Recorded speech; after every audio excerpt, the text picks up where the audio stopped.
It's no longer April, it's May. But what does that really mean in the grand scheme of things? It's time for Locked On MLB. Hello, baseball fans. Welcome to Locked On MLB, part of the Locked On Podcast Network, where it's your team every day. This is the daily podcast. We talk about all of Major League Baseball. I am your host, Paul Francis Sullivan. Look at my lower third. How could I have that if I really wasn't Sully? I am an Emmy-nominated television producer who has been a baseball podcaster for over a decade now, and this is my fifth full season at the Locked On Podcast Network. You can follow us at Locked On MLB Pods on Twitter and on Instagram.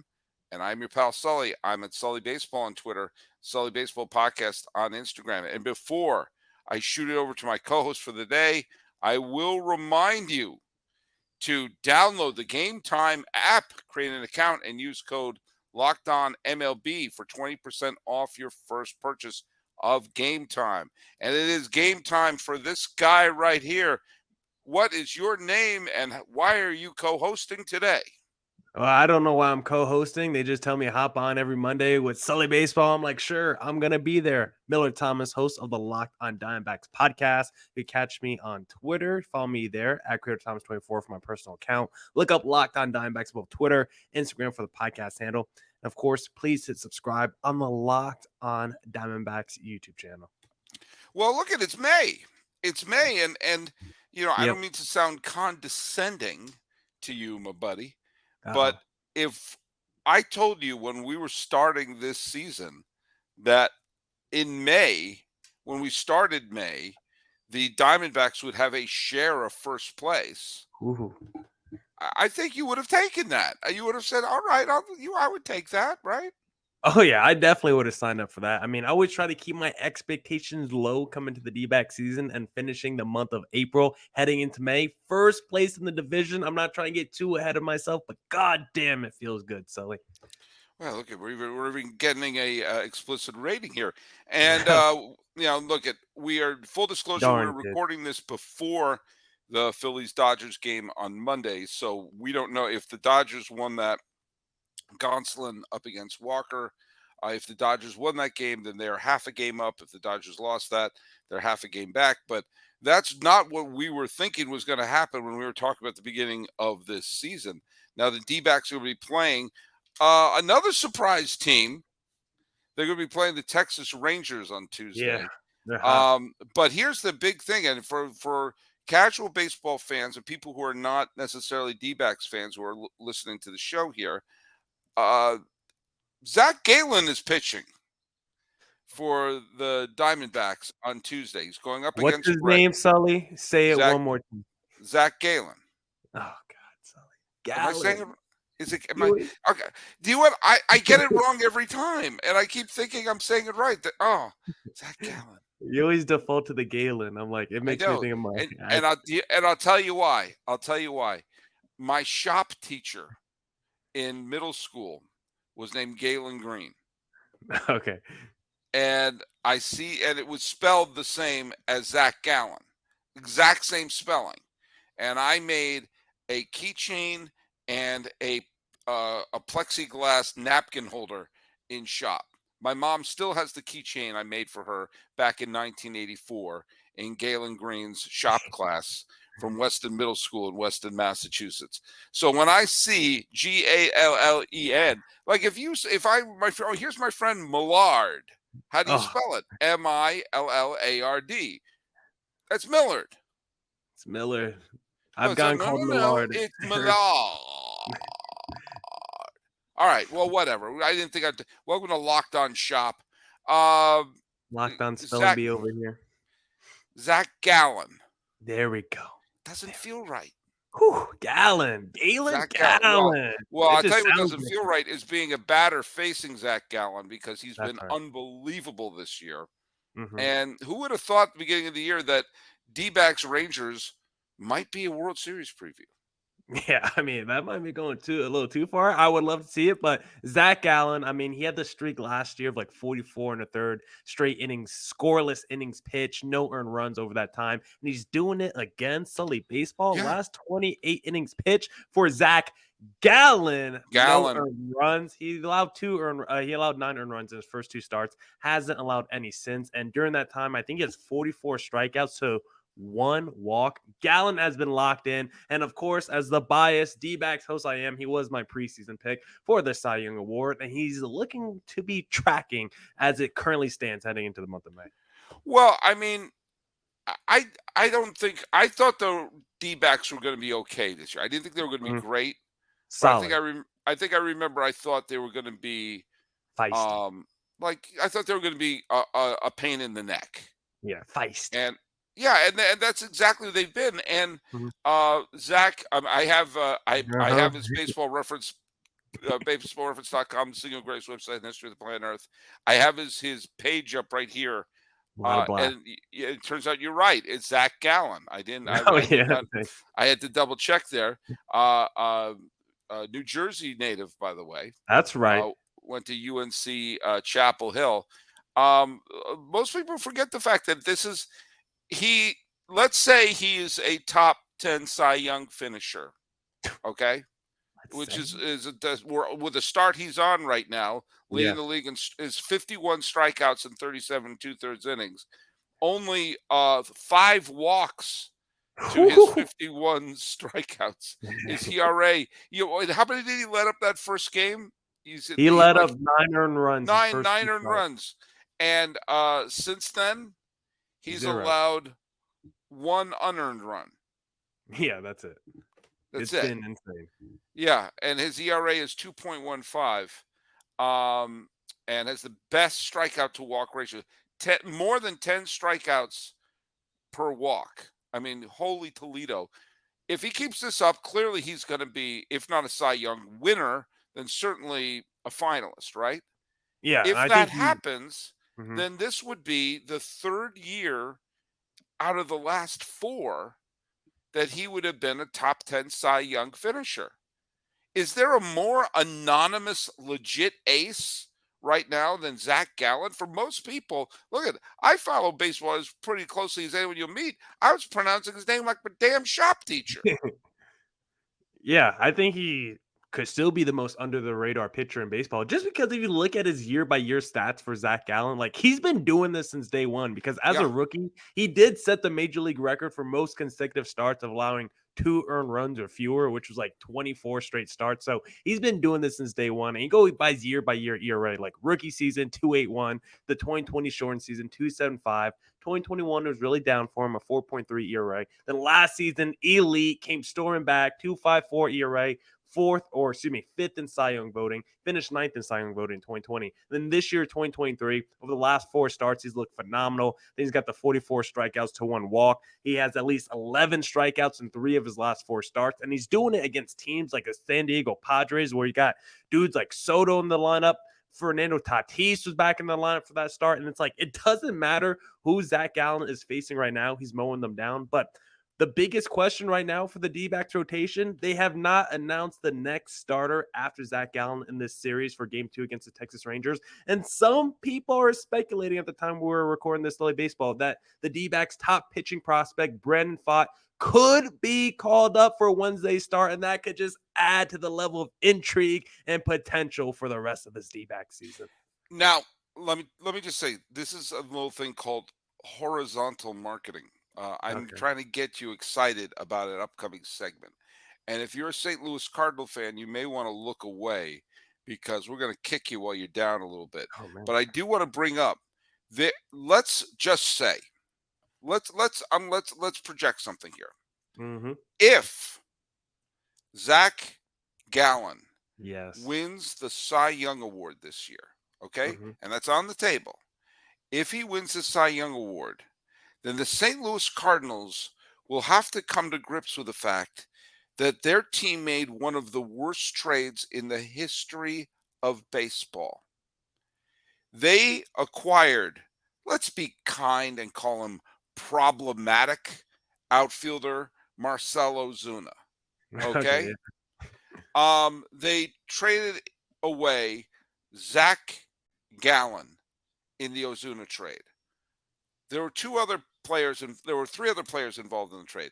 2 of them, uh, Daniel Castano, Margenis Sierra. I'm sure they're nice people.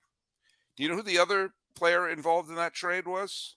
I actually do. I'm pretty sure it's Sandy Alcantara, is it not? Sandy Alcantara was in Alcantara. All right, you mispronounce Galen.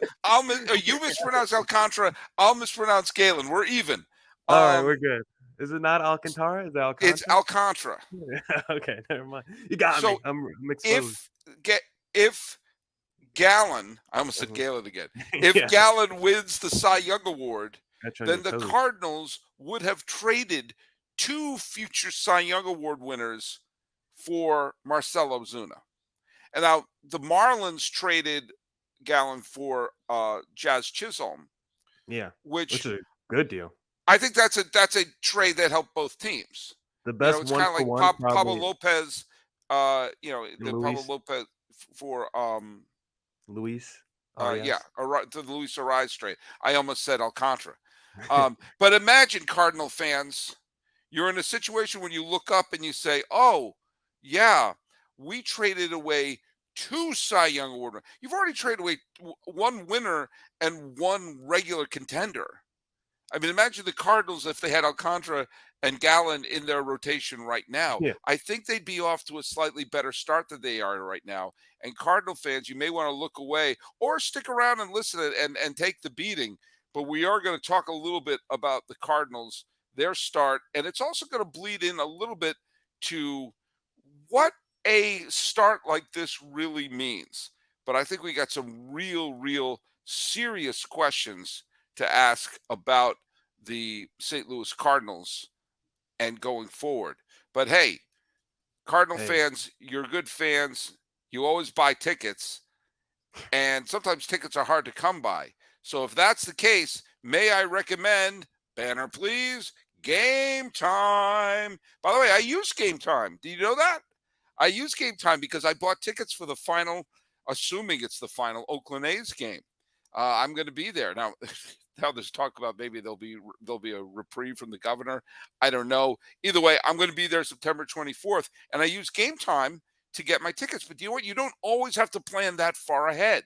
Yes, I bought tickets that are going to be in September, but you can have last minute deals, the best deals. Buying tickets shouldn't be stressful. The stress should be watching the game and hoping your team wins. You got killer deals on last minute tickets or long term deals. You get the best price guarantee. Don't stress over tickets. Use Game Time. They have flash deals for good upcoming bargains coming up. Last minute tickets. It's easy to find and buy tickets. I got to see my view, and I have a specific kind of seat that I like to have. I like to be like this first section up and kind of between home plate and first base. That's my go-to place. I don't want to be field out. I like to be a little bit higher up, but a little bit over there. That's my go-to. And that's what I got in Oakland. And I got to view the view from my seat using Game Time. It's fantastic. You can get exclusive flash deals, as I mentioned, and you get the Game Time guarantee, which means you always get the best price. If you find tickets in the same section and row for less, Game Time will credit you 110% of the difference. And you can buy tickets in a matter of seconds. Two taps, boop, boop. They're all there. They're sent directly to my phone. I don't have to dig through emails or print up PDFs. I got them. Bring the phone, A's. Now, snag the tickets without the stress with Game Time. Download the Game Time app, create an account, use the code Locked On MLB like I did. Get $20 off your first purchase like I did. The tickets aren't super expensive at Oakland, so I'm kind of going to Oakland for just the parking at this point.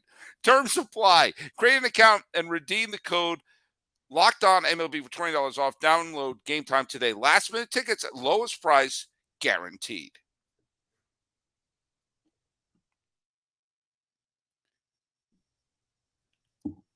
And those deals are so rare. Oh, okay. I forgot. I had to come in. That's right, guys. I also have an ad read for you guys. So where I just get so mesmerized sometimes. I'm in a trance when Sully's doing those live reads. But in case you guys needed a new revolutionary fantasy baseball game, let me tell you about So Rare, because So Rare is a marketplace transforming fans into owners with officially licensed digital cards featuring players from across all 30 MLB teams. Unlike other fantasy baseball platforms, So Rare managers truly own their fantasy experience. collecting, buying, selling, and competing with player cards against global opponents to win epic rewards. Win or lose, you still own your cards, and there's no cost to play. Plus, the more you win, the more you advance, collecting increasingly powerful cards and accessing next level competition and rewards. So rare, MLB game weeks happen twice weekly and span a 3 to 4 day cycle. At the end of game week, so rare MLB managers who rank near or at the top of their leaderboards win a variety of rewards, which can include so rare scarcity cards, game tickets, merchandise, signed jerseys, and VIP experiences like meeting MLB stars. Prizes may vary depending on the competition. So head to sorare.com/locked on. That's spelled SORARE.com to draft your team of free player cards. Set your lineup and start competing today to win epic rewards. Again, that's SoRare.com/locked on to start playing today. All right, we are back here with Miller Thomas That's talking me. so rare. Um, I don't believe that you should necessarily fire a manager this early in the season Mm-hmm. unless it's clear that something bad is happening. The Egregious. only two times that I really remember being like this early in the season saying, pull the ripcord now was when Bobby Valentine was managing the Red Sox in Yeah. 2012. I said, I knew from it was clear. I said, okay. It's like when you call a state at the presidential election with a 1% showing. It's like, okay, all right, it's enough. This is going to be a disaster. Let's. Which bench coach is there? It came down to, if you remember, after Francona left, it came down to Bobby Valentine and Sandy Alomar, Mm-hmm. and they went with Valentine. And they're like, okay. And then a month into it, said, oh, no, this is not going to work. And they, for reasons unknown to me, they stayed with it to the end of that year, which of course set up the next year with John Farrell. But they just should have fired him at that point because he didn't finish. He was gone anyway. And the other was last year with La Russa. It was Mm-hmm. obvious to everybody very early on that the La Russa thing was a bad idea. And they got away with it the year before because nobody else contended for the Central. So they won the Central with ease. And it created the illusion that La Russa was the right guy for the job. It was so clear. And if they had made a change early on, I believe that White Sox team could have righted the ship. Would they have passed Cleveland? I don't know. They nearly tied Cleveland up until September. So, I mean, yeah. Um, but I have to look long and hard at Ollie Marmol, the manager of the Cardinals. Uh, Okay. um, I mean, well, I have said, even though the Angels have a decent record, get rid of Phil Nevin. The team is playing stupid. They're good managerial candidates. He was only there as an interim, fine. But Ollie Marmol took the place of Schilt. Remember, Schilt Mm-hmm. had the Cardinals go on that wild winning streak in 2021, surpassed a bunch of teams, made it to the wild card game, almost beat the Dodgers in the wild card game, and then boom, got fired. 2 years after he was manager of the year, he's still out there, employable. Angels, take note. So is Roberto Kelly, and so is Hensley Mullins. Everybody, do your shot. They're Bruce Bochy's lieutenants. Um, you can't start your year worse than the Cardinals. Yes, you could be the A's and have this horrible record, but the Cardinals were supposed to be the only real contender on this division, and they went an entire month dropping the first game of every series they played. And this was, we went into this year thinking, okay, they're the only.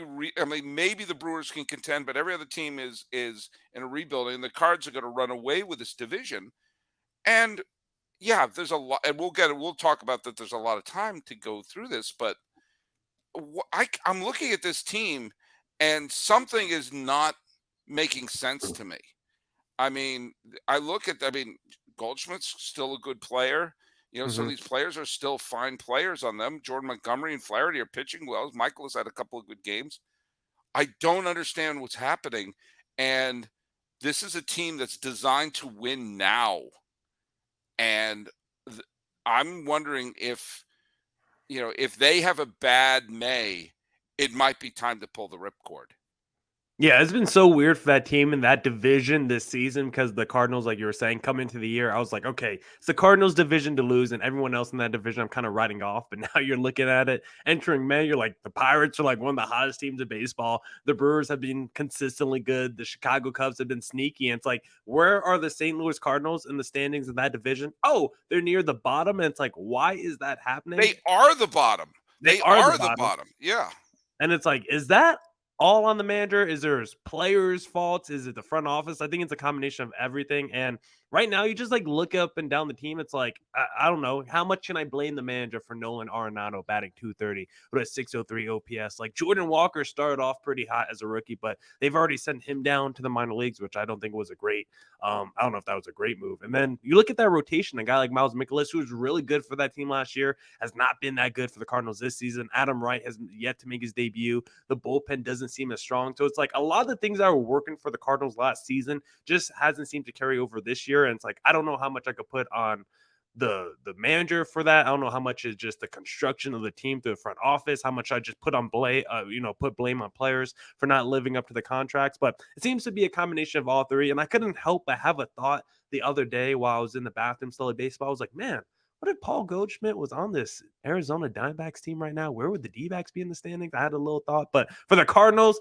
it's not looking good. And I don't think, these MLB teams last season were really aggressive with firing the managers. I know you remember with the Joe Maddens and the Joe Girardis, like they were fired at the first sign of like pessimism with that team and the team not living up to expectations. So I wonder if the Cardinals take the same effect. I feel like teams over the last couple of years have really taken in a sense of urgency when it comes to the postseason. Now that we have the expanded playoffs, more wildcard teams, I think teams are taking the regular season a little bit more serious, and especially teams that are spending money on the field. So a team like the Cardinals, who have spent assets to get the Nolan Arenados and the Paul Goldschmidts of the world, gave a contract extension to Miles Mikolas. I do think they want to see a return on that investment, and I wouldn't be shocked if they fire their manager, but I don't know if that's the move to help propel this team forward.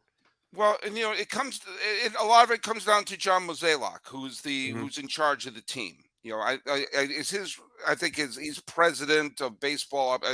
Mike Gersh is the VP. It's one of these hierarchies, but he has been the GM since '07. Was he inherited obviously a very good team. They won the World Series in 2011. He made the right call to let Pujols walk, which and they had they made it back to the World Series in 2013. That's the 2013 World Series, and pennant was clearly one that he could take his victory laps for. Um, you've seen it's a strange situation. We're now it's been 10 years since the Cardinals have been in the World Series. They've been Mhm. in the NLCS in 2014. They went back. They had the best record in the National League in 2015, but they got uh, bounced by the Cubbies. They were back in the NLCS where they got thumped by uh, by the Washington Nationals. Um, and they've not been an elite team. They've been good, but they've not been an elite team. And here's why I think he's in trouble, because this is clearly his team right now. Mhm.